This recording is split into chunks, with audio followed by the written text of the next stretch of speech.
أعوذ بالله من الشيطان الرجيم. بسم الله الرحمن الرحيم.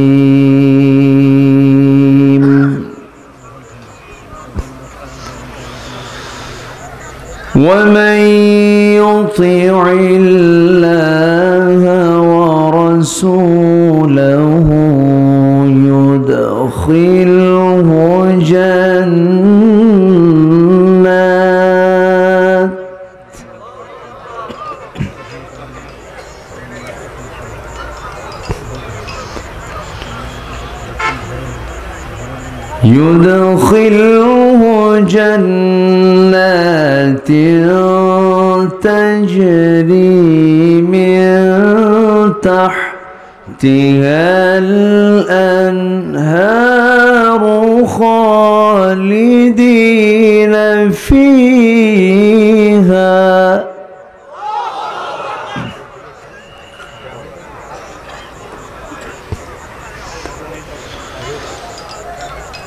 وذلك الفوز العظيم.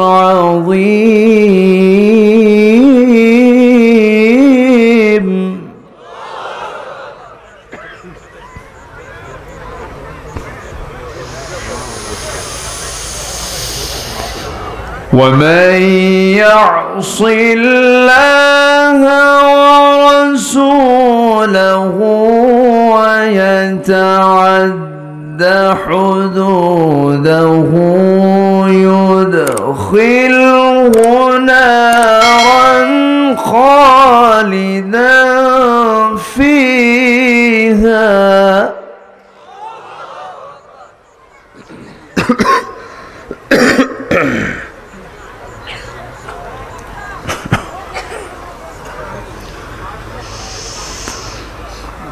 يدخله نارا خالدا فيها وله عذاب مهين.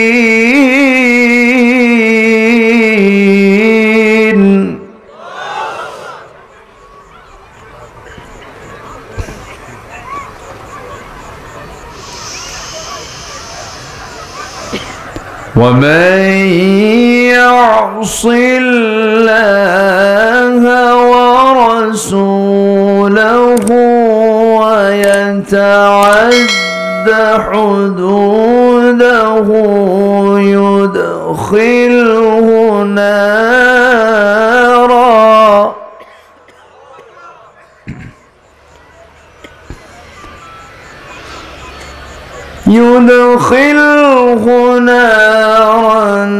خالدا فيها وله عذاب مهين.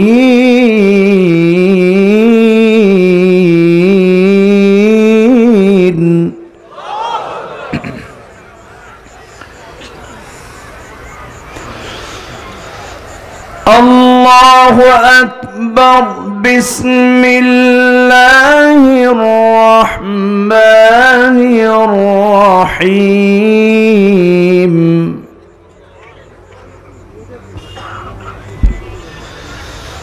إن الله وملائكته يصلون على النبي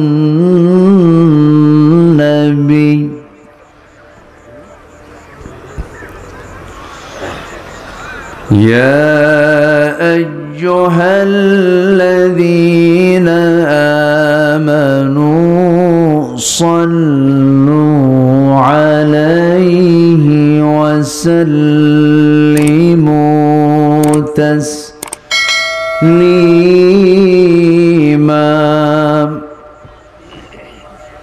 সবাই বলুন আল্লাহুম্মা সাল্লি আলা মুহাম্মাদ وعلى آل محمد كما صليت على إبراهيم وعلى آل إبراهيم إنك حميد مجيد اللهم بارك على محمد وعلى آل محمد كما باركت على إبراهيم وعلى آل إبراهيم إنك حميد مجيد আমি কোরআনের সুর মাঝে শুনেছি যে নাম আজানের সুর মাঝেও শুনেছি সে নাম ও নাম শুনেছি আমি আমার হৃদয় হে রাসূল নবীজি তোমায় হে রাসূল নবীজি তোমায় সবাই বলছি সাল্লাল্লাহু আলাইহি ওয়াসাল্লাম। প্রাকৃতিক সৌন্দর্যের অপরূপ লীলাভূমি দিনাজপুর জেলার কাহারোল উপজেলার বড় ভাতগাঁও নুরানি হাফিজিয়া এতিমখানা মাহফিল ইন্তেজামে কমিটি ও যুব সমাজ এর উদ্যোগে আয়োজিত অর্ধযুগ ষষ্ঠ বার্ষিকী তাফসীরুল কোরআন মাহফিল 2024 মহৎ আয়োজনের সম্মানিত সুযোগ্য সভাপতি বিশিষ্ট ব্যবসায়ী 13 মাইল গড়িয়া জনাব আব্দুল সালাম, আজকের মাহফিলের বরেণ্য অতিথি কথা বলেছেন নন্দিত আলেম দ্বীন হাফিজ কারি মাওলানা আজিজুল ইসলাম দিনাজপুরি, উপস্থিত হাজারাত উলামায়ে কেরাম, ফদলায়ে ইজাম, সুশীল সমাজ, জাতির শ্রেষ্ঠ সন্তান শিক্ষক মণ্ডলী, জাতির বিবেক সাংবাদিক বৃন্দ, সামনে উপস্থিত দূরে কাছের বিভিন্ন স্থান থেকে ছুটে আসা কালেমার ঝান্ডাবাহী তৌহিদের পতাকাবাহী দ্বীন ইসলামের নরসারদুল বীর মুজাহিদ প্রাণ প্রিয় সম্মানিত দ্বীনি ভাইরা, আড়ালে বসে আছেন শ্রদ্ধেয়া সম্মানিতা মা বোনেরা, আলোচনার সূচনায় আনুষ্ঠানিকতার মধ্য দিয়ে আমার পক্ষ থেকে আবারও দিল খোলা সালাম, আসসালামু আলাইকুম ওয়া রাহমাতুল্লাহি তাআলা ওয়া বারাকাতুহু। সালামের জবাব একটু ভিজা ভিজা মনে হলো। আসসালামু আলাইকুম ওয়া রাহমাতুল্লাহ। সবাই কেমন আছেন? জি, আমাকে প্রশ্ন করলেন, এ তো মোহাব্বতের লক্ষণ যে আল্লাহ তাআলা আমাকে আপনার মতোই তো রেখেছেন, আপনার কাতারেই রেখেছেন, আপনিও যেখানে আমিও সেখানে। বলি আলহামদুলিল্লাহ। সুন্দর পরিবেশ আমরা ফিরে পেয়েছি। এখন মাহফিল করতে আর থানায় যেতে যেতে আর জুতার তলা ক্ষয় করা লাগে না, বরঞ্চ থানা ফোন দিয়ে বলে কিছু লাগবে ভাই, কোনো ফোর্স পাঠাবো কি, এরকম বলে। সম্মানিত ভাইয়েরা, এক সময় এই মাহফিল কমিটিগুলো ছিল হলো থানার কাছে দাগি আসামি, আর আমরা ছিলাম হলো জাতীয় শত্রু। সেই পরিবেশ আল্লাহ তাআলা পরিবর্তন করে দিয়েছেন। সব পরিবর্তনের মালিক কে বলেন তো? আসতে বলবেন না, কে? আল্লাহ তাআলা। চোখের সামনে সব দেখায়া দিলেন, মুহূর্তের মধ্যে ছিল এরকম, করে দিলেন এরকম। এমন ক্ষমতা একমাত্র কার থাকতে পারে বলেন তো? সেই মহান রবের শানে বলি আলহামদুলিল্লাহ। আবারও বলি আলহামদুলিল্লাহ। চিৎকার মেরে বলছি আল্লাহুম্মা ইন্নী আসআলুকা আল হুদা ওয়াত তুকা ওয়াল আফাফা ওয়াল গিনা। সবাই বলি আল্লাহুম্মা লাকা আসলামতু ওয়া বিকা আমানতু ওয়া আলাইকা তাওয়াক্কালতু ওয়া ইলাইকা আনাবতু। আমরা আল্লাহ তাআলার শুকর আদায় করে নিলাম। সম্মানিত হাজিরিন, বহুদিন পর এই এলাকায় বলা চলে মূল মাহফিল আমার ছিল হলো 13 মাইল গড়ে আজ ঈদগাহ মাঠ। আমি সেখানে পরপর মনে হয় 5-6 বার আমার আসা হয়েছে। আমার মানিক ভাই, আমার লতিফ ভাই সহ তারা এই আয়োজনটা করে থাকেন। বারবার চেয়েছেন, আমি আসতে পারিনি। আল্লাহ তাআলা আবারও আমাকে নিয়ে এসেছেন, আপনিও আসতে পেরেছেন। তবে এতদিন এসেছি হলো বিপরীত স্রোতে, আজকে এসেছি আমরা অনুকূল স্রোতে। বলি আলহামদুলিল্লাহ। আগে কিরামুন কাতিবিন বসে থাকতো। কারা বসে থাকতো? কিরামুন কাতিবিন বসে থেকে হুজুর কি ওয়াজ করে, কোন কোন ভুলগুলো ধরা যায়, থানায় কেমনে লিস্ট নেওয়া যায়, এরকম কিছু কিছু বদমাইশ কুচক্রান্তকারী দীর্ঘ 16 বছর আলেমদের পিছনে লেগে ষড়যন্ত্র করেছে। কিন্তু আজ তারা কোথায়? আজকে তারা কোথায়? অসম্ভবকে সম্ভব করার ক্ষমতা কার? আল্লাহ তাআলার। আল্লাহ রাব্বুল আলামিন বলেন, ইন্নামা আমরুহু ইযা আরাদা শাইআন আন ইয়াকুলা লাহু কুন ফায়াকুন। আমার আল্লাহ যখন কোন কাজের সিদ্ধান্ত নিয়ে নেন, সময় লাগে না, শুধু বলেন কোন, হয়ে যাও, সঙ্গে সঙ্গে মাইক্রো সেকেন্ডের চেয়েও আরো দ্রুত হয়ে যায়। জোরে বলি সুবহানাল্লাহ। এমন ক্ষমতা কার? এমন ক্ষমতা কার? 1 বছরও যায়নি, 1 বছরও পূর্ণ হয়নি, নতুন এমপি গোটা দেশে 300 আসনে, সব সেটআপ শেষ। কিন্তু কি যে হলো, 5 আগস্টের বিকালবেলা গণভবনে টাইম পাওয়া গেল মাত্র 45 মিনিট। কি জানেন না আপনারা? জানেন না? এগুলো আল্লাহর সাহায্য। কুফর দিয়ে শাসন চলে, জুলুম দিয়ে শাসন চলে না। আয়না ঘর বানালে টিকবে না তো। সম্মানিত ভাইয়েরা, সম্মানিত বন্ধুগণ, এই পৃথিবীতে ফেরাউন টিকতে পারে নাই। ফেরাউন তার ক্ষমতাকে পাকাপোক্ত করার জন্য মার পেট চিরে ছেলের সন্তান বের করে জবাহ করেছে।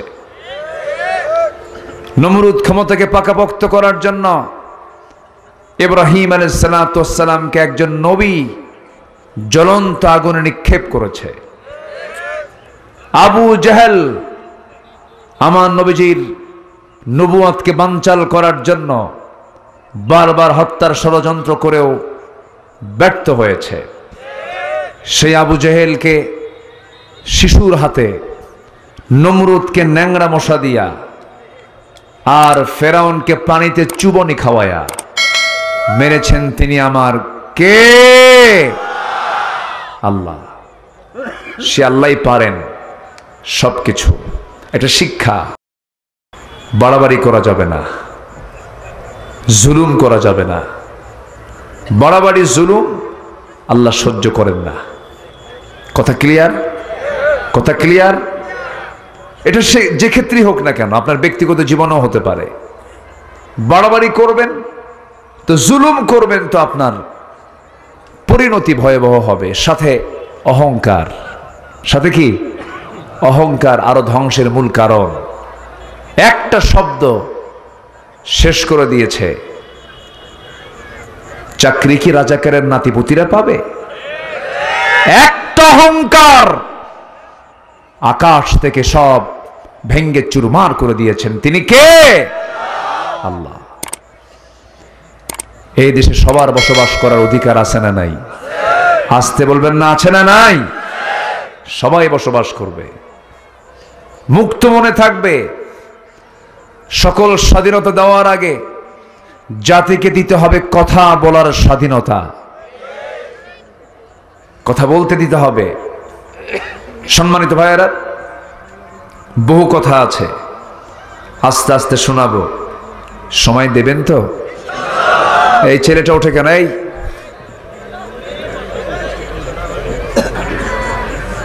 ওঠা যাবে না তো? আমি 9টায় মঞ্চে ওঠার জন্য প্রস্তুতি নিচ্ছিলাম। আমার মানিক ভাই অনেক চেষ্টা করেছেন, কিন্তু ঠেলে ঠেলে আরো 1 ঘন্টা দেরি হলো। আর না ঠেললে যে আরো কত দেরি হতো আল্লাহই জানে। সুসময়ে সব কাজগুলো করলে ভালো হয়। আমি খুব বেশি লম্বা সময় নেব তা না, আমি একটা বিষয়ের দিকে আস্তে আস্তে আগায় যাচ্ছি। সম্মানিত বন্ধুগণ, আমরা ইবাদত করি, কিন্তু সব ইবাদত কি কবুল হয়? আসতে বলে, সব ইবাদত কি কবুল হয়? হয় না। কেন? ইবাদত আমি করি, নামাজ পড়ি, দোয়া করি, এই দোয়াগুলো কেন কবুল হয় না? ইবাদত কবুল কেন হচ্ছে না? যে কারণে ইবাদত কবুল হয় না তার কিছু কারণ আছে। মোটামুটি ইবাদত কবুলে 10টা অন্তরায় আছে কোরআনের আলোকে। এই 10টি অপকর্ম থেকে যদি আমরা নিজেকে পরহেজ রাখতে পারি, আমি যা বলবো আমার আল্লাহ তাই শুনবেন। সুবহানাল্লাহ বলবেন না? আগ্রহ কি আছে শোনার? সবার কি আগ্রহ আছে?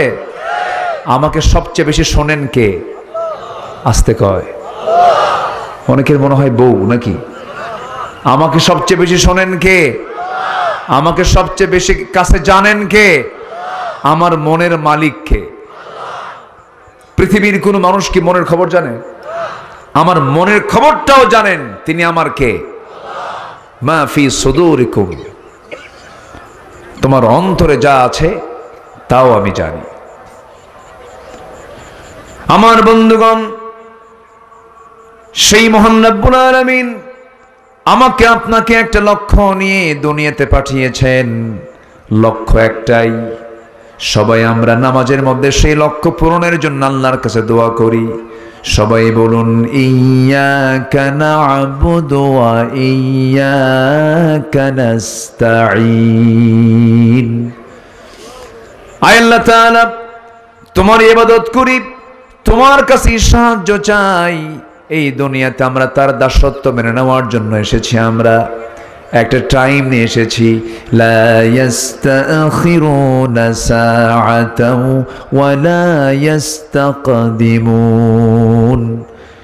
যে সময় আল্লাহ পাক আমাকে বেঁধে দিয়েছেন, 1 সেকেন্ড আগেও মরণ হবে না, 1 সেকেন্ড পরও মরণ হবে না। যখন সময় হয়ে যাবে মালাকুল মউত জান কবজ করে নিয়ে চলে যাবে। আমার আপনার শুধু স্থানান্তর হয়ে যাবে, আমার কোনো মরণ নাই। মূলত শুধু দুনিয়ার জিন্দেগিতে লাশটা পচে যাবে, কিন্তু রুহু রুহের জায়গায় চলে যাবে, ইল্লিন যাবে অথবা সিজ্জিনে চলে যাবে। জান্নাতি হলে ইল্লিন যাবে, জাহান্নামী হলে সিজ্জিন চলে যাবে। আমার বন্ধুগণ, এই দুনিয়ার জিন্দেগিটা হলো একটা ওয়েটিং রুমের মতো, এখন আছে, কিছুক্ষণ পরে নাই। দুনিয়ার সব কিছু ছেড়ে একদিন চিরস্থায়ী জিন্দেগির জন্য আমাকে প্রস্তুতি নিতে হবে। সেই দিন যাকে আমরা দুনিয়াতে আপন মনে করেছি, আমার মা পর হয়ে যাবে, আমার বাবা পর হয়ে যাবে, আমার স্ত্রী পর হয়ে যাবে, আমার সন্তান পর হয়ে যাবে, আমার ভাই ব্রাদার সব পর হয়ে যাবে। শুধুমাত্র একমাত্র কেবলমাত্র যিনি কাছে থেকে ছিলেন, কাছে আছেন, কাছে থেকে যাবেন, তিনি আমার কে? আসতে বলবেন না, তিনি আমার কে? আল্লাহ। সে আল্লাহর কাছে আমরা যে আমলনামা নিতে চাই, সে আমলনামাটা যেন দুর্বল না হয়। আমলনামা হবে দু হাতে, বাম হাতে আমলনামা কেউ নিয়ে যাবে, ডান হাতে আমলনামা কেউ নিয়ে যাবে। কিন্তু আমরা চাই, সবাই বলুন তো, আমরা আমলনামা নিতে চাই বাম হাতে না ডান হাতে? বাম হাতে না ডান হাতে? আমরা আল্লাহর সামনে লজ্জা নিয়ে উঠবো না সম্মান নিয়ে উঠবো? সম্মান নিয়ে উঠতে হবে। পাপীর কাতারে নাম লিখে আল্লাহর সামনে দাঁড়ালে বড় লজ্জায় পড়ে যেতে হবে। আল্লাহকে সামনে যখন আমি পেয়ে যাব, লজ্জায় যেন না পড়ে যাই।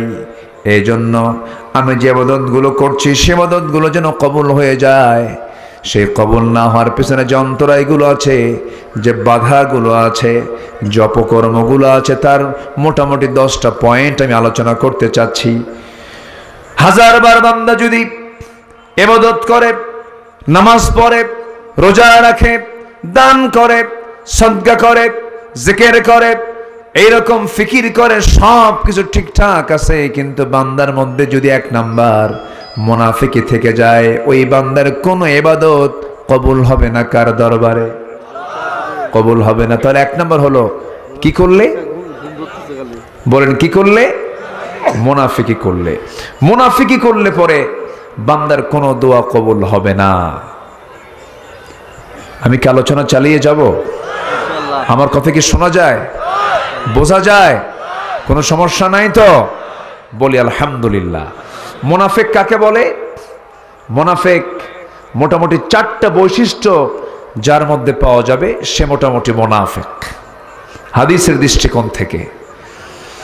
মুনাফিক কিন্তু কোনো কাফের না, মুনাফিক কিন্তু কোনো মুশরিকও না। মুনাফিকের চেহারায় দাড়িও থাকতে পারে, চোখে সুরমাও থাকতে পারে, পরনে জুব্বাও থাকতে পারে, এবং সে প্রথম কাতারের মুসল্লিও হতে পারে, সে হাজিও হতে পারে, সে দানবীরও হতে পারে, কিন্তু সে একজন মুনাফিক। কেমন করে? মুনাফিকের 1 নম্বর চরিত্র হলো ভিতর কথা আর ভিতর কখনো তার এক হয় না। এরকম লোক তো দিনাজপুরে খুঁজে পাওয়া যাবে না। আসতে বলে আছে না নাই? আচ্ছা, দেখেন না, দাড়ি রাখতে হবে নবীর মহব্বতে। দাড়িটা আমরা রেখেছি কার মহব্বতে বলেন? নবীর মহব্বতে। দাড়ি রাখাটা রাসূল ওয়াজিব করে দিয়েছেন, এটা ওয়াজিব। দাড়ি কাটা ছাটা হারাম, গুরুত্বপূর্ণ একটা ইবাদত এটা। এই জন্য আমরা দাড়ি রাখি, রাসূলের মহব্বতে রাখি। কিন্তু এমনও লোক আমার দেশে আছে, দাড়ি রাখে আবার নিজের প্রয়োজনে কাটে। আছে না নাই? আসতে আছে না নাই? শুধু দাড়ি কাটে না, মাথার সাদা চুল কালো বানায়,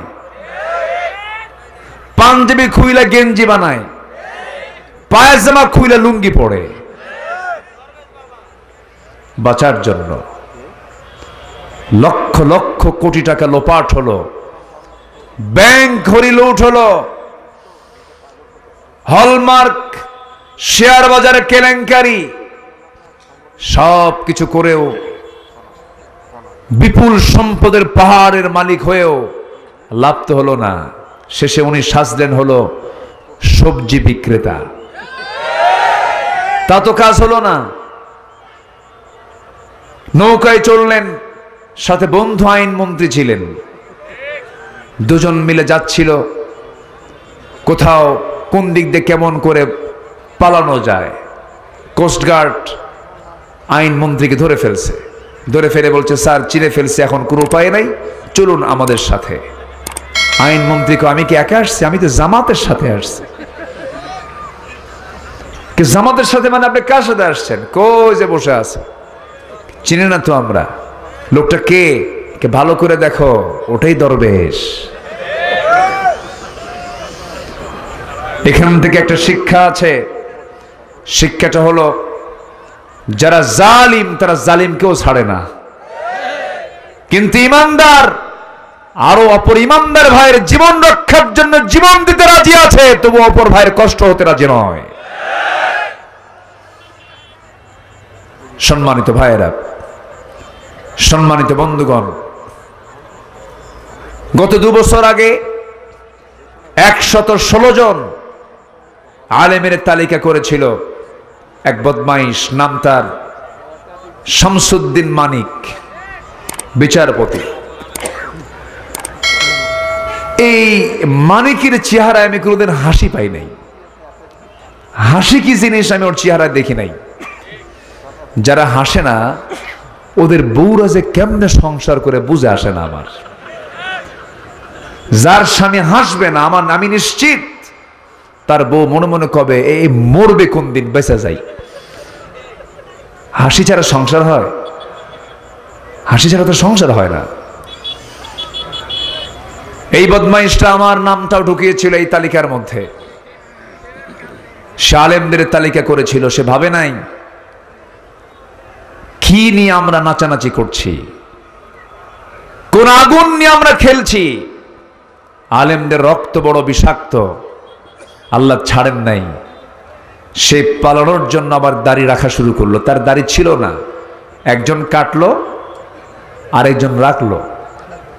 সিলেট দিয়ে পালাবে, সিলেটবাসী তাকে ধরে ফেললো, খুব সম্মান করেছে, বিসি শুদ্ধ আউট করছে। সম্মানিত বন্ধুগণ, ওরা এতদিন আমাদের তালিকা করেছে, এখন আমার দেশের বাম রাম নাস্তিক বদমাইশদের তালিকা এখন আমাদের করার সময় হয়েছে।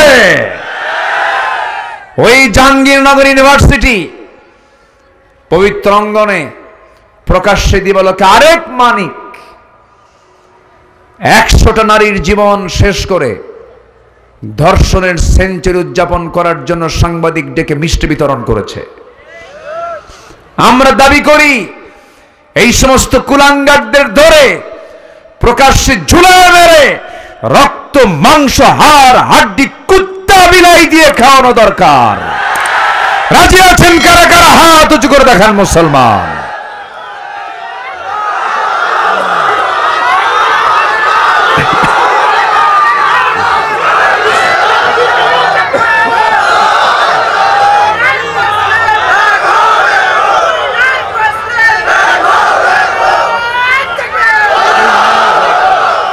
আল্লাহ কবুল করুন, জোরে বলে আমিন।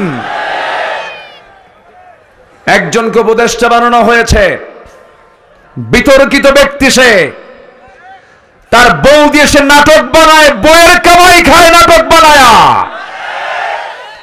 যুবকরা ছাত্র বৈষম্য বিরোধী আন্দোলনের যে সন্তানগুলো আমাদের জন্য তাজা রক্ত বিলিয়ে দিয়েছে, ওই রক্তের সঙ্গে আমরা প্রতারণা দেখতে চাই না, ঠিক কিনা বলেন? সুযোগ সন্ধানী কোন ব্যক্তিকে আমরা আশ্রয় প্রশ্রয় দেব না। মুনাফিকের জায়গা আল্লাহর কাছেও নাই, আমাদের কাছেও নাই। কথা ক্লিয়ার? রাগ করতেছেন? রাগ করলেও কিচ্ছু করার নাই। আলোচনা চালাবো, জোরে বলি ইনশাআল্লাহ। ইবাদত কবুল হওয়ার জন্য 10টা পাপ ছাড়তে হবে। নাম্বার 1 মুনাফিকি। নাম্বার 1 কি বলেন? মুনাফিকি। প্রিয় ভাইয়ের আমার, আমাকে নির্বাচিত করলে মদিনার সনদে দেশ চালাবো, কইছে না? আস্তে বলে নাই, বলে নাই, বলে নাই। দেশ চালাইছে মদিনার সনদে।